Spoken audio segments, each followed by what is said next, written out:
بسم الله الرحمن الرحيم. مشاهدينا الكرام، السلام عليكم ورحمة الله وبركاته، وأهلا بحضراتكم في لقاء متجدد من برنامج قوارير. خلينا متفقين في البداية إن إحنا كآباء وأمهات ومربيين بنردد دايما جملة إن إحنا عايزين نحافظ على هوية أولادنا، ودي جملة جميلة جدا وهدفها عظيم جدا. لكن في الواقع والحقيقي جوه البيوت وجوه بعض المؤسسات الكلمة دي بتتحول لأمنية مجردة أو شعار إحنا مش عارفين نطبقه إزاي، للأسف الشديد وبكل وضوح. الهوية يا جماعة مش مجرد كلمة براقة وجميلة وقوية إحنا بنقولها علشان نريح ضمائرنا إن إحنا عارفين إن ولادنا لابد إن إحنا نحافظ على هويتهم. هي تفاصيل يومية وتصرفات وقيم حية لازم الطفل يشوفها بتحصل قدام عينه ويعيشها فعليا، علشان تتحول من مجرد كلام نظري احنا بنقوله لبرنامج عملي بيلمسه جوه البيت او جوه المؤسسة اللي بيتلقى فيها التعليم. ولما بنيجي نربي للأسف الشديد بنقع في فخ كبير جدا اسمه أزمة التوازن. طيب، أزمة التوازن دي بنلاقي مثلا الأب أو الأم مركز جدا جدا إن ابنه أو بنته يكونوا متفوقين جدا على الجانب الأكاديمي، وناسين تماما الجانب الروحي والعقائدي والقيمي أو العكس. وبالتالي النتيجة بتكون إن إحنا بنطلع الشخصية دي فيها خلل وغير متوازنة، وبالتالي بنلاقي في المستقبل بيحصل ميل وخلل في هذا الجانب من شخصية الطفل، وما يترتب عليه من نتائج أخرى بتأثر عليه فيما بعد في مستقبله. عشان كده رؤية منصة إتقان قائمة على مجالات متكاملة لبناء شخصية المتربي، بحيث بقى إن إحنا نغذي العقل والروح والسلوك والنفس في وقت واحد مع بعض. هدفنا النهاردة بإذن الله تعالى من حلقتنا اليوم إن أي معلم أو مربي أو أب أو أم يبدأ النهاردة يطبق الرؤية دي بأسلوب بسيط وخفيف من غير ما يحس إن هو عليه عبء شديد أو ثقل كبير جدا جدا.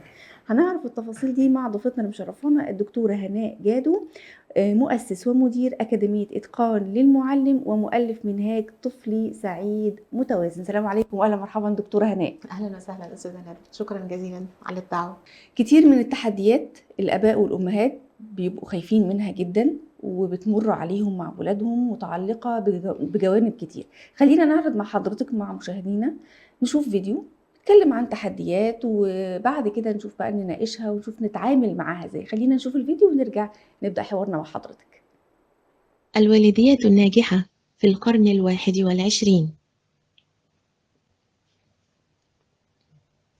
أسئلة وعبارات تدور في عقول أبنائنا وعلى ألسنتهم، كيف نساعدهم على الإجابة؟ لا أريد أن أذاكر أو أخرج معكم، فقط أريد أن أقضي عطلتي كاملة ألعب الفيديو جيم التي أحبها. لا أريد أن أصلي، لا داعي لها طالما أنا حسن الخلق مع الجميع.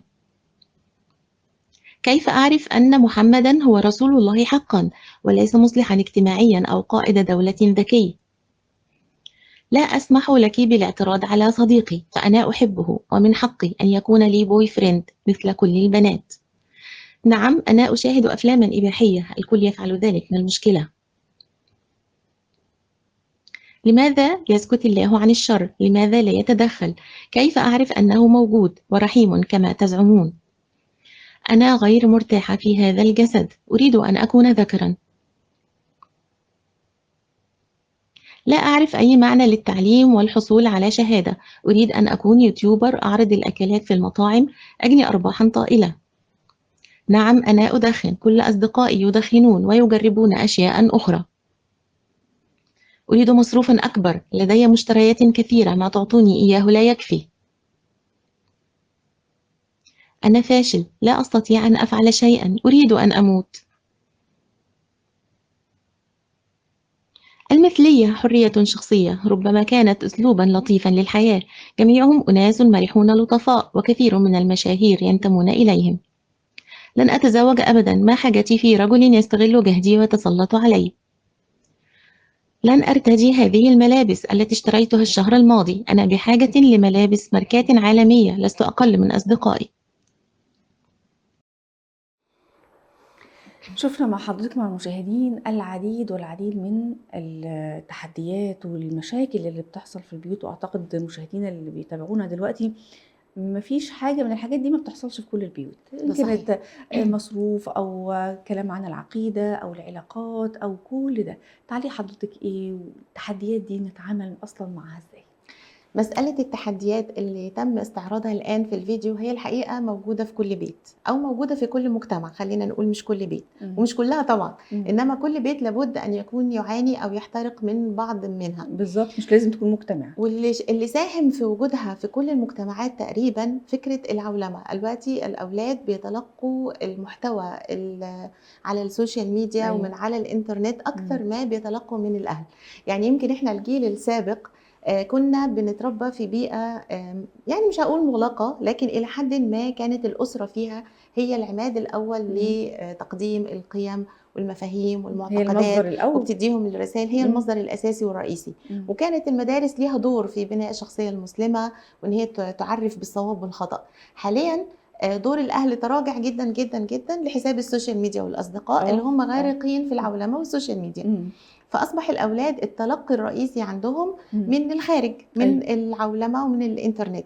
فالرسائل اللي بتوصل لهم جدا مشتتة وجدا في كل هذه المجالات، تعلي من قيمة المال، تقلل من قيمة العبادة، تثير فيهم الرغبة للجنس الآخر، تسرب لهم أفكار مشوهة عن الجندر وعن الفيمينست وعن قيمة الجمال، مين هو الشخص الجميل وازاي أكون.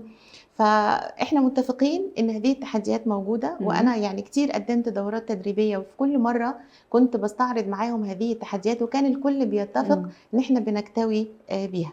ففكرة إن كنا بنربي إحنا الجيل الحالي ده بنفس الطريقة التي ربينا عليها الجيل السابق، هنحصل على هذه الحالة اللي إحنا القلق الموجود في البيوت، إن في توتر، في مفاجآت. بأفاجئ إن ابني بيردد لي فكرة معينة أو عنده شعور غير عدم الرضا عن الله سبحانه وتعالى، عن نفسه، عن البيت. بالظبط. فالمفاجآت اللي بتحصل دي إيه سببها؟ إن إحنا ربينا جيل بيتعرض لتحديات مختلفة بوسائل العفوية والتلقائية، زي ما إحنا ربينا في البيئات اللي ما كانش علينا كل هذا الهجوم وكل هذه الغواية وكل هذه الشبهات. فالحل الحقيقة يعني بصراحة أنا يعني بميل لأقول للناس الحل السريع فورا هتستريح، لكن صراحة كل هذا الجهد من الإفساد والتشويش والتغيير والتغييب للجيل القادم بيحتاج مننا جهد، بيحتاج مننا ان احنا نعمل تربية منظمة شوية، فاهمين احنا فين ورايحين نعمل ايه بالظبط. طيب بما ان حضرتك قلتي احنا محتاجين تربية منظمة ونعرف احنا فين وهنروح على فين، على منصة اتقان انا لفت انتباهي بصراحة طفل مسلم سعيد متوازن. وده يعني حلمنا كلنا وأمنية كل الآباء والأمهات إن أبنائهم يكونوا أطفال مسلمين وسعداء ومتوازنين. فخلينا نتكلم عن رؤية التربية المتوازنة من وجهة نظركم في إتقان، وإحنا إزاي نطبقها أصلا. يعني الناس لما هتسمع دلوقتي تقول لا حاجات بقى اللي بتيجي من على المواقع والكلام تبقى صعبة ومكلكعة وأكيد منصة زي إتقان أو أي منصة أخرى أكيد الحاجات دي بيعملوا لنا حاجات صعبة إحنا كآباء وأمهات نطبقها، دي عايزة دكاترة هم اللي يقعدوا يطبقوها على الولاد. فخلينا نتكلم عنها من منظوركم، هل هي سهلة أي أب وأم أصلا يعرف يطبقها؟ هي أي أم وأي أب يقدر يطبقها بشرط إن هو لازم يعني يقراها، حتى يعني لابد يبذل جهد في القراءة. هي مبسطة جدا، حتى إحنا أكبر جهد بنبذله في إن إحنا تبسيط المعلومة وتبسيط الفكرة وتحويلها لكلام عادي ممكن الأب والمربي العادي اللي هو أب أو أم يقولوا لأولاده. بس خلينا نقول إن في لازم يكون أنا كمربي في ذهني خريطة عن أسس التربية. أنا لما باجي أربي أولادي، كل طفل في مرحلة سنية بيكون عنده احتياجات. احنا في عندنا صورة أيوة المبادئ الأساسية لبناء شخصية الطفل. أيوة. طبعا احنا كل اللي هنعرضه معانا على الشاشة هيكون موجود على منصة إتقان. نعم. وإن شاء الله احنا هنحط اللينك المنصة يظهر خلال الحلقة إن شاء الله على الشاشة. نعم. احنا عايزين نقول ان كل طفل في كل مرحلة سنية له سمات يجب ان احترمها انا كمربي كأب او كأم. وعي بهذه السمات بيساعدني ان اديرها باحسن طريقة. هدي مثل ان الطفل مثلا بيميل الى الانانيه. هو مش اناني، لكن هو متعود يركز على ذاته، هو متعود يركز على احتياجاته، ما عندوش لسه القدره على الوعي مثلا بماما واحتياجاتها بابا ومشقات الحياه. طبعا.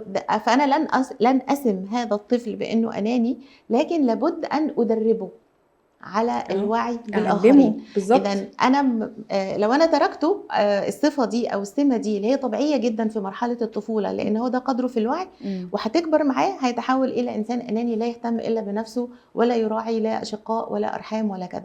اذا الوعي بسمات المرحله بيخليني كمربيه مش هزعل منه لما يتصرف بشكل معين، لكن سوف أدربه على الوعي بالآخرين. مثلا من سمات الطفولة كثرة الأسئلة. إذا لابد أنا كأم أكون واعية بالأسئلة المتوقعة اللي هيسألها، وأكون جاهزة بطريقة معينة لإجابات صحيحة وافية تناسب السن. دولت نموذجين. طبعا بقيت سمات المرحله السنيه في اكتر، لكن عموما مهم قوي ان انا افهم اولادي وسمات المرحله السنيه، وان انا احسن التعامل معها عشان يكبروا بيها في احسن طريقه. النقطه الثانيه اللي هي القدرات العقليه، ودي نقطه فيها تقصير كبير جدا بصراحه من الاهالي، بترهقهم. يعني انا هنا لو احسنت التعامل مع القدرات العقليه للاطفال هستريح انا كولي امر او كمربي. لان احنا كتير بنحب اولادنا، فبنتبرع لاعفائهم من المسؤوليات، وبنتبرع باعفائهم من القرارات، فده بيفقدهم قدرات. ففي عندنا قاعده او بناخد عنهم القرارات، هو مش عارف، هو مش فاهم، انا عارفه مصلحته بالضبط. فالاولاد اذا ما كانوش يعيشوا تجارب وخبرات لن تنمو قدراتهم. فمثلا هو لو انا ما دربتوش على مهارات اتخاذ القرار، يعني في مشكله معينه احنا بنتكلم فيها، فببدا افكر معاه انت طب انت ماذا تريد؟ عايز توصل لايه؟ طيب لو فعلت كذا يحصل ايه؟ طب عندك بدائل التصرفات الاخرى؟ ففي اسلوب حوار، مجرد اسلوب حوار لو احنا قرأناه مره، الطريقه التي اتحدث بها مع اولادي حتى ابني عندهم مهارات اتخاذ القرار. بدربه على انه يبحث عن البدائل. يعني اولا ماذا يريد ان يصل الى، هو عايز ايه، وبعدين ايه هي الطرق او البدائل المختلفه، وكل طريق منهم كيف ايه النتائج والعواقب، بالتالي اختار كيف ساتصرف بناء على العواقب التي اريدها. دي مهارة التفكير واتخاذ القرار، زيها مهارات حل المشكلات، زيها مهارات الاتصال والحوار، العمل الجماعي، كتير مهارات. القدرات التي لا ندرب أولادنا عليها يفقدونها. لو هو معاش التجارب دي وخليناه يستعملها مرة واثنين وثلاثة بيفقدها. لو أنا دربته عليها أكتر من مرة هو بعد كده بيكون مستقل، بياخد قرارات سليمة، عايش حياة سعيدة، مفيش عنده ندم. القرارات دي هتخدمني جدا جدا في مرحلة البلوغ، لأن مرحلة البلوغ كلها قرارات. يعني اللبس قرار، الأصدقاء قرار، بالزبط. التعليم قرار، كل حاجة فيها قرار. الاستعداد للمستقبل، ان انا مثلا اولادي اطفال دلوقتي وانا اعرف انه هيدخل في مرحله البلوغ. مرحله البلوغ ليها سمات مختلفه، لازم قبلها يكون في تاهيل. بنسميه احنا التربيه الاستباقيه، ان انا اعلم ان هو هيبدا هرمونز اللي عندهم تتغير، ويبتدوا يتميزوا بقى الى ذكر وانثى بالغين، ويبدا يبقى عنده مثلا ميل للجنس الاخر، يبقى عنده اسئله في هذا الموضوع. المفروض ان انا قبل ما يقع في التحدي اكون علمته الضوابط والصواب والخطا والمصلحه وعواقب الافعال. اذا انت تصرفت مع زميلاتك مثلا او انت مع زملائك بشكل كذا بتكون النتائج كذا. نفسيه الولد، نفسيه البنت، ازاي انت تحافظي على نفسك وفي نفس الوقت تحسيني علاقاتك. فالتربيه الاستباقيه دي مهمه، والا احنا بنترك الاولاد فبيعيشوا تجارب مؤلمه، وبعدين نحاول نعالجها ونحاول نحلها. نحاول بقى نعالج ما ترتب عليها من مشاكل، حين ان الوقايه كان المفروض ان احنا نكون نعمل الوقايه. اخر نقطه باختصار شديد اللي هي التحديات اللي احنا استعرضناها قد كده كتير. ايوه. لكن احنا اكتوينا بها على فجأة. يعني احنا سيبنا الاولاد مع الانترنت وبعدين فوجئنا بكل هذه النتائج. طيب دلوقتي احنا عندنا ميزه، كل اب وام ومربي في هذه اللحظه يعني عنده ميزه انه اصبح يعرف اي تحديات ستدخل على اولاده في اي سن. فالمفروض ان انا احطها في النظام الخاص بيا والتربوي، وايه الكلام اللي هقوله له وايه اللي انا هقوله له قبل ما يتعرض الى هذه الشبهات. المفروض اكون انا استباقيا عرفته بالصواب والخطأ. كل ده لما بيترتب حسب المرحلة السنية بنكون ادينا لأولادنا الدعم اللي هم محتاجينه حتى لا نسقط في فخ هذه التحديات والأضرار الناشئة عنها. بالتأكيد. طيب احنا عندنا كتير من الآباء والأمهات والمربين بيهتموا بالجانب الأكاديمي والتحصيل الدراسي، جبت كام؟ 90%، 95، جبت 60، يا نهار أبيض إيه ده؟ ويبقى كل تركيزهم على الجانب الأكاديمي والدراسة والحاجات دي. لكن بنلاقي بقى جوانب كتير بتسقط منهم، وأهمها الجانب العقائدي والروحي والتدين وحاجات كتير جدا. خلينا نتكلم بقى عن المجالات اللي احنا لازم نغطيها في اي عملية تربوية، بحيث ان هي احنا نضمن عدم حدوث خلل في اي جانب من الجوانب. احنا لا نقلل من الجانب الاكاديمي ولا الدراسي، احنا عايزين اولادنا يكونوا متفوقين، ولكن ما يكونش على حساب اي جانب اخر من الجوانب التربوية الاخرى. نعم. هو يعني حضرتك لمستي كبد الحقيقة. فكرة التركيز على محور واحد من محاور التربية هي آفة منتشرة جدا. فإحنا في عندنا الصورة اللي بنشرح فيها عن مجالات تربية الطفل المسلم. إزاي أنا يعني أنا كتير مثلا نلاقي حد عنده هو توجه إسلامي وهم إسلامي ويريد ابنه أن يكون مسلم، فيركز جدا على العقيدة والعبادة والقيم والأخلاق، لكن بيسقط منه مثلا محور زي المهارات العقلية، ان هو يدربه على المهارات اتخاذ القرار وحل المشكلات.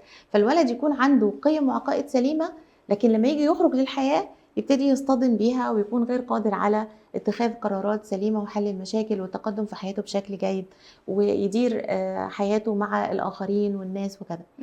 مثلا في محور رهيب زي محور حماية الفطرة الجنسية. لما احنا بنتأخر ونخجل ونستحي ان احنا نكلم الأولاد عن الفتن اللي ممكن يتعرضوا ليها، أو اختراق حدودهم الجسدية اللي ممكن يمروا بيها، لو احنا أخرنا في تنبيههم بيضرهم جدا وممكن يتعرضوا لتجارب تفسد حياتهم كلها.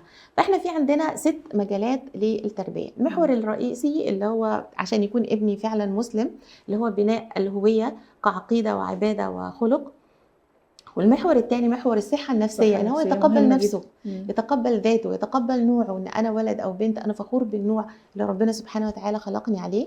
ان هو اعرف ان كل انسان عنده نقاط قوة ونقاط ضعف، وان انا قادر على تطوير نقاط الضعف عندي واستثمار نقاط القوة. اتقبل نفسي واحسن التعامل مع الاخرين. المهارات العقلية، حماية الفطرة الجنسية، و اخلاقيات الانترنت دي كمان. اخلاقيات الانترنت دي الاولاد مهمه جدا. صحيح. انا عايزه اقول لحضرتك ان هي جزء اساسي مثلا في المناهج في المدارس، لكن ما بيدرسوهاش. يعني هما بيفضلوا يدرسوا للاولاد الابلكيشنز والبروجرامز، والمفروض نظريا ان هي جزء اساسي ان انا اعلمه اخلاقيات التعامل مع الانترنت، لكن بيسكت عنها، يعني بيتجاهلوها لحساب التكنيكس والمهارات اللي ونيجي في الاخر يوم يستخدموا التكنيكس والحاجات دي كلها في حاجات ملهاش اي علاقه بالاخلاقيات. ما حذرناهمش ان هو ممكن هيطلع لك بوب اب ويتعرض عليك كذا، وان انت لو رحت وراه والهويات المختلفه. يعني كتير طبعا موضوع الانترنت فيه قضايا مهمه مفروض نطعم اولادنا قبلها، زي ما احنا كده الاولاد الصغيرين بنديهم فاكسين ضد الحصبه وضد الجدري وكذا. المفروض قبل اولادي ما يمسكوا هذه الاجهزه يكون اولا عنده قدره على التحكم في ذاته، لان هم قادرين على اثارته وبشده واثاره فضوله. ومن سمات المرحلة السنية اللي هو القلق والرغبة في التعرف على مساحة الجنس الآخر والعلاقة ما بين الجنسين. فهو أصلا عنده نقطة من سمات المرحلة السنية إن هو عنده فضول فيها، وهم بيجتهدوا جدا إن هم يعرضوها بشكل مثير وجذاب وممتع. فإزاي أنا أدرب أولادي قبل الدخول يكون عنده قدرة على التحكم في الذات، وإن هو يلتزم الصواب ويمتنع عن الخطأ سواء أنا كنت موجودة جنبه أو مش جنبه. فالمساحة دي من ضمن أهم المساحات اللي كان المفروض نشتغل عليها. المجالات دي كلها يعني بنحب نشبهها زي ايه، عفوا، يعني البرل اللي هو الجرد البرميل اللي له حلقات. لو في حلقة واحدة مفقودة بتقدريش تحتفظي جوه بشيء. فلو انا اديته عقيده وعباده وخلق لكن ما اديتوش مهارات انسانيه هيسيء استعمال الدين بسهوله شديده جدا. وبنشوف كتير ناس ملتزمين كمسوح يعني خارجيه، لكن وقت التعامل الاجتماعي، وقت التعامل المادي والاقتصادي في الشركات بيغلطوا كتير. لو انا ما اديتوش صحه نفسيه وتقبل لنفسه وذاته والاخرين هتكون علاقاته الاجتماعيه جدا مهتزه. لو انا ما ربيتوش على كيف يحمي حدوده الجسديه وفطرته الجنسيه هنشوف بقى العجائب الخاصه بيه. انا مش مرتاح في جسدي، انا اريد ان اتحول، انا اتعرض لتحرش، انا كرهت نفسي او كذا. فكل محور من المحاور دي حقيقه يعني إذا سحبنا واحد منه ولم ندرب الأطفال عليه ولم نعرفهم بالصواب والخطأ فيه بتكون احنا في قنبله موقوته هتيجي يعني للاسف والنتائج بتكون وخيمه بعد كده. بنبدا نبحث عن حد يساعدنا ان احنا نعالج ما ترتب على ذلك. العلاج احيانا صعب واحيانا مستحيل، يعني احيانا بتنكسر لا مش عايزين نقول احيانا مستحيل يعني علشان انا ما يعني ايه، لان اكيد في اباء وامهات دلوقتي مربين بيعانوا من مشاكل كتير، بس ان شاء الله ان شاء الله يعني يبداوا مع اتقان، واكيد هتاخدوا بايديهم واحده واحده هيعالجوا اللي حصل. يعني انا مقدره جدا ان المربين كأب او كأم او كمعلم في مدرسه او مرشد اجتماعي في مؤسسه تربويه كلهم بيعانوا من الضغط الاجتماعي. كلنا في حاله تسارع زمني، كلنا في حاله ضيق وقت، كلنا بنشتغل فترات طويله. بس انا يعني بقول ان الخلل او الضرر ممكن يكون كبير لدرجه ان اصلاحه ممكن يكون صعب، مش عايزه اقول ساعات ما بنقدرش، بس علشان ناخد بالنا ان الموضوع مهم. طيب يعني هو طبعا اكيد الموضوع مهم، ولكن احنا نظرا لضيق الوقت احنا طيب. عايزين الهويه. نعم. ودي الكلمة البراقة اللي احنا بنتكلم عنها كتير، وخصوصا اللي بيسافر بيقعد في الغربة ويتفاجئ ان اولاده يعني خلاص بقت هويتهم هوية المكان اللي هم عايشين فيه، نعم. ملاش اي علاقة لا بقيمهم ولا تصرفاتهم ولا عاداتهم ولا تقاليدهم. خلينا بقى نتكلم عن الهوية كبرنامج تربوي عملي واضح داخل الأسرة وداخل أي مؤسسة تربوية، بعيدا عن الكلام والشعارات والحاجات الحلوة اللي احنا بنقعد نقول عليها دي. أنا باحب أقسّم الهوية لنوعين، في حاجة اسمها الهوية العامة اللي بيشتركوا فيها عدد كبير جدًا من الناس، يعني مثلًا أمّا أقول أنا إنسان، أعتقد كل البشر بنتفق في أنا إنسان، أكيد. بس في ناس دلوقتي مش أكيد بقى يقول لك أنا قطة، أنا كلب، أنا سلحفاة، أنا بيختار لنفسه هويات أخرى، يعني حتى الهوية الإنسانية اللي كنا بنظن في وقت معين إن من المستحيل إن حد يهاجمها أو إن حد يدعي إنها مش موجودة، أصبح دلوقتي بيفهموا الناس إن أنت ممكن تختار إن أنت تكون إنسان أو تكون حيوان أو قط أو كلب أو أي شيء تاني، وليهم طبعًا الناس دلوقتي اللي بيروجوا لهذه الهويات. وفي أنا أسمع إن في مركز في أمريكا بتروحي هناك تقولي له أنا أريد أن أكون قطة، فيديكي كاستيوم الملابس للقط ويتحرك ويعيش حياة القط، وبعدين يجي حد تاني يقول أنا أريد أن أؤجر قطة بشرية. بيعملوا وصلوا إن عندهم استعداد لحوالي 150 هوية. الشخص ممكن يروح يختار أنا أريد أن أكون حيوان كذا أو أكون كذا.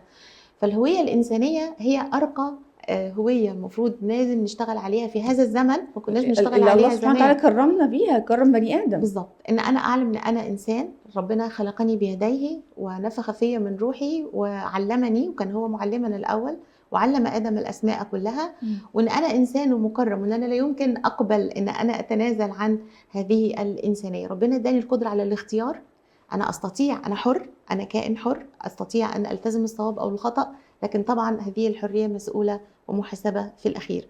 فمهم جدًا إن إحنا ندرب الأولاد على اكتساب قيمة الإنسانية والكرامة، وأنت مكرم سواء كان عندك نقاط ضعف أو لأ. أنت مسلم، الإنسان مسلم يعني لا إله إلا الله محمد رسول الله، وما يتبعها من التزام الحلال والحرام والشرائع. أنت ذكر أو أنثى، إن إحنا الاتنين كل واحد فينا هو كائن مكرم، وكل واحد فينا له رسالة وأدوارنا متكاملة.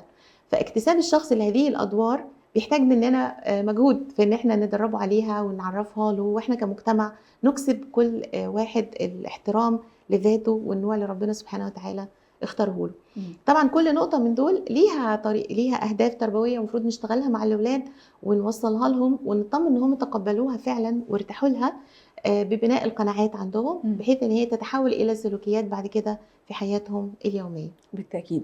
بشكر حضرتك في النهاية دكتورة هناء جادو، مؤسس ومدير أكاديمية إتقان للمعلم ومؤلف منهاج طفلي سعيد متوازن. شكرا جزيلا على وجودك معانا، شرفتينا وأفدتينا كتير. وفي النهاية لكل أب وأم ولينا ولكل مشاهدين قوارير، التربية مش معركة ولا عبء ولا تحس ان انت شايل بيها الهم. اكيد احنا همنا كله ان ولادنا يطلعوا مسلمين، عندهم دين، عندهم عقيدة، متفوقين، ناجحين، متوازنين، وسعداء في حياتهم. التربية مسار وبناء بيحتاج مننا صبر واستمرارية، الاتنين. مش نفضل ماشيين على تراك معين وصح خلاص تيجي لك تعبت ما عدتش قادرة خلاص فتسيبه فيضيع كل اللي احنا عملناه وتعبنا فيه من البداية. الهدف مش اننا نكون اباء وامهات مثاليين دلوقتي او بكره، واللي احنا سمعناه هنطلع نطبقه بكره هنبقى زي الفل ويعني هنبعد عن كل الاخطاء اللي احنا بنعملها. لكن الهدف اننا نكون واعيين وبنمشي كل يوم خطوه بخطوه وبثبات وباستمراريه وبصبر علشان نبني شخصيه متوازنه لاولادنا. ندعو الله سبحانه وتعالى إنه يجعلنا آباء وأمهات ومربين صالحين يا رب، ناخد بإيدين أولادنا علشان يكونوا صالحين ومصلحين متوازنين وسعداء. انتهت حلقة قوارير اليوم، وإلى أن نلقاكم نترككم في رعاية الله وأمنه، والسلام عليكم ورحمة الله وبركاته.